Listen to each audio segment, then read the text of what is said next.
এবছরে আর বাধা দেয়নি, কারণ বাঘ দেখেছে একবার হামলা করে ধাক্কা খেয়েছে, এই জন্যে এবারে কোনো ধাক্কা দেয়নি। আর এদেরকেও আদালতে যেতে হয়নি, আর চর খেতে হয়নি। এটা কি মুখ্যমন্ত্রীর বাপের বইমেলা নাকি?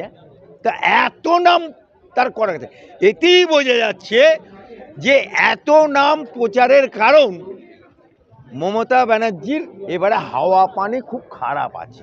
27 সালে যে বইমেলা উদ্বোধন হবে, মুখ্যমন্ত্রীকে আর 43টা ঘন্টা মারার জন্য আসতে হবে না কষ্ট করে, কারণ মুখ্যমন্ত্রীর চেয়ারে এবারে অন্যজন বসবে। 42টা হাতুড়ি মেরে বইমেলা উদ্বোধন করলো, এই 42টা হাতুড়ির মতো বাংলার মানুষ হাতুড়ি মেরে না মেরে ইভিএমে দাপন দিয়ে টাটা বাই বাই করে দেবে মমতা ব্যানার্জিকে।